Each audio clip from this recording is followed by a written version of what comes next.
Welcome to Unpacking Love with Michelle. I'm your girl, Michelle, excited to be dropping the 70th episode on the podcast. Come on, somebody. Guys, I'm so excited. You have no idea. Today is January 16th. So that means that it's been exactly a year since I launched this podcast. The first episode dropped on January 16th.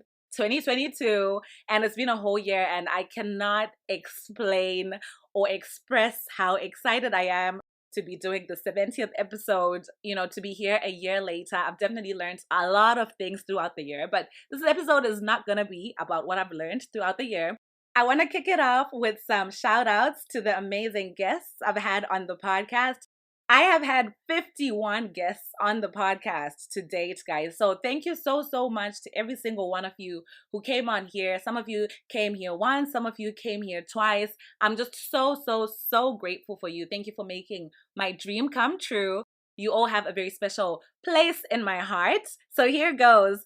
Thank you, and shout out to Carol, George, Hannah, Lynette, Ethan, Tanya, Hilda, Chichi, Ryan, Danella, Riri, Angie, Derek, Mike, Ruti, Steph, Chieza, Ronnie, Nyasha, Colin, Vidya, Kudzai Michelle, Nish, Kudzai Karen, Vimbai, Ayanda, Yeye, Doris, Ada, Sabdi, Troy, Matt, Ashley, Josh, Chido, Fungai, Collins, Sally, Della, Francis, Mandy, Sam, T, Mufaro, Yolanda, Irene, Gloria, Chugs, Kayla, and Oye. Thank you so much for being guests on the podcast. You guys brought the spark to the podcast that the podcast needed. So thank you for sharing your thoughts, for sharing your time, and for the good laughs and the good lessons that you shared with everyone who was listening to the podcast. Thank you so much also to those guests. I know that a lot of you also supported me, by giving me encouragement and tuning into the podcast episodes that you didn't even record. So thank you so much. And I would be remiss if I didn't mention 2 additional people who are not guests on the podcast, at least not yet, but who've been very instrumental to my journey on the podcast. Shout out to Miss Chipo for telling me about what she would have listened to on the podcast and sharing your thoughts. And thank you to Mr. Nigaba for always giving me, feedback, whether it was laughing at certain things that you had heard or giving me feedback on what I could work on. So thank you so much to everybody. And I know that a lot of people listen to this podcast, and I might not have everybody's names on here, but I just want to express that I'm so grateful for everything that you guys do for the podcast. Into the content now, or onto the content, guys. The English is still something we need to work on the podcast. Thank goodness it's about relationships, not English. Okay. But anyway, on to today's content. So as you guys know, in the last shorter episode that I released, it was called Honestly Do Mind, and it was talking about how we all need to be honest in terms of where we're at in our journey and what we're looking for when we're going to be talking to people. So I was actually having a conversation with some girlfriends of mine, and a few things came out of the conversation that I thought that I should actually share with you guys. So in addition to people being honest, another thing is to also believe what people say to you or believe what their actions are telling you. And also to listen to your gut feeling. So I'm going to break it down a little bit, okay? I know that, there are times when, for example, a guy can actually say to you, hey, you know what? I am not ready to be in a relationship right now. He's told you his truth, right? So now the other part is for you to then believe what he said to you, that he's not ready to be in a relationship because he actually verbally told you. So that's an example of believing what someone says to you, because there can be a lot of heartbreak if you think that someone didn't mean what they said, and that you can change somebody and make them ready when they've already communicated to you that they're not ready to be in a relationship. The other part is believing what people do, or like believing people's actions.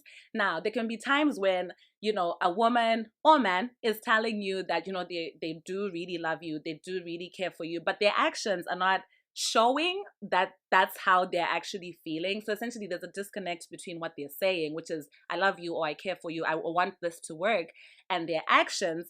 You also have to believe their actions, right? Which can be really painful. But I think sometimes answers lie in how people act towards us. And so that's another thing that, maybe we all need to work on believing. And then finally, the gut feeling thing. So I listened to this podcast. It's called The Feeling Station. Shout out to Tinto. And, you know, a lot of the episodes that I've listened to, a lot of people will come on there, and it's a breakup podcast for people who don't know. And so people will share, you know, their story and like lessons they learned from their heartbreaks, right? And a lot of people always say, I should have listened to my gut. So that's another thing that I don't know if we want to say, listen to your gut feeling, or if we want to say, believe what your gut is telling you. Because sometimes, or most times, or all the time, I don't know. I'll leave it up to you guys to decide. But your gut is actually directing you. And like, if you have that kind of feeling, whatever feeling it is, if it's some sort of like negative gut feeling that you have, you know, for most people, it turns out that if they had listened to their gut, they could have also just avoided sticky situations. Something else that came up in a conversation with one of my girlfriends that I thought was so powerful as an extension to what I had said in the last episode, was that just because someone says that they want to be in a relationship or they're ready to be in a relationship, it doesn't mean that it's with you. Okay, so just because someone said they are ready to be in a relationship, it doesn't necessarily mean that, you know, it's with you. So sometimes it's important to actually listen to what someone says, because, you know, what my friend was saying is if the with you is silent, so if he doesn't say with you, it might be with you, but it might also not be with you. So I think it also just goes with, you know, not making assumptions or jumping to conclusions based on what people would have said to you. And I'm sure that, you know, those same phrases apply to men when they're speaking to women. So that's it for me, guys. I just wanted to come on here, drop this episode real quick, and to just express my gratitude to every single one of you who's listened to this podcast, who's encouraged me, who's DM'd me, who's messaged me. I'm so, so grateful for all of y'all. So thank you, guys. I will catch you in the next episode. Peace.